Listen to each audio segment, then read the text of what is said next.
you are a part of this community. This community spans from here all the way to the Space Coast. Florida has some amazing things going on. It starts with community and it starts with our youngest generation. So Terri, thank you very much for inviting me down here, and I appreciate it. It's great to be here.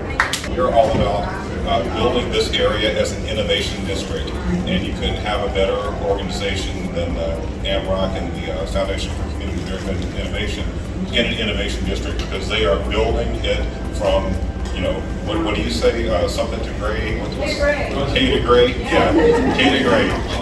I'm just super proud to be here, and ultimately the foundation that these guys have built, and I just want to help to continue it, and I'm super happy that everyone came out today to support. Thank you. And what we do here with our chamber is ensure that small businesses have an opportunity to grow, and that we connect with one another.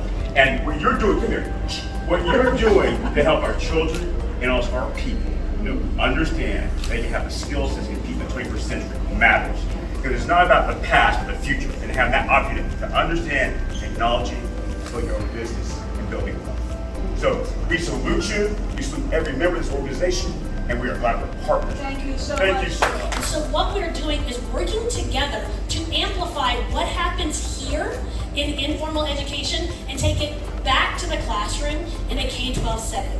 Give it to other nonprofits that really want to do this but need to be upskilled. And I am so excited for the work that you are doing. I'm so excited for the success we're already seeing, and I can't wait to play more with people that work here and the people in our community really driving innovation there. So I'm super excited.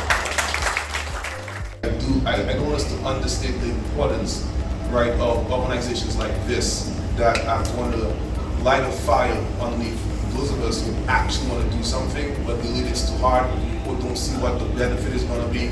Just being around here, right, being around the kids, seeing the businesses being launched from these programs, it's been the fuel for us. You know, so I do really appreciate you.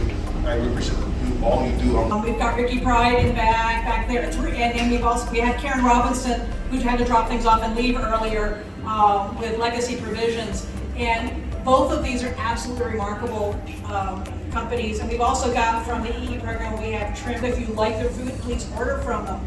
We're creating these small businesses so that they can be an asset to the community, so you can help them support their families and contribute to the economic health of the community. So please, enjoy the food and everything when we wrap up here. And we want to give due credit to the amazing chefs and cooks who made it all possible. The idea is it's a gaming and esports. So if you just want to come in, spend some time, play some games, you can do that. If you might want to explore a career in esports, you want to be a gamer, we have, I don't see him, I think he might actually be in Stryke right now. We have Adam, who is our lead coach, so you can get training. If you want to do streaming, maybe you've got a Twitch channel or you want to start one, we're going to have a studio. We're going to have coaches to help you grow your audience, interact with your audience. So it's a little bit fun, it's a little bit educational, and then of course we're going to do tournaments on weekends. Carol's with the small business development center. I got it. All right, I can say it. All right, and Pam has a company. She does our automotive training programs, and Michelle does everything. She's part of the Stryke. She's part of the Stryke company as well. Which when you go over there, Scott's around here, over there on the floor. And Tony runs eSmart Recycling. All of these are so critical, right? All of our board members are amazing, and I want to be able to make sure that we all recognize them, without whom none of this would be possible.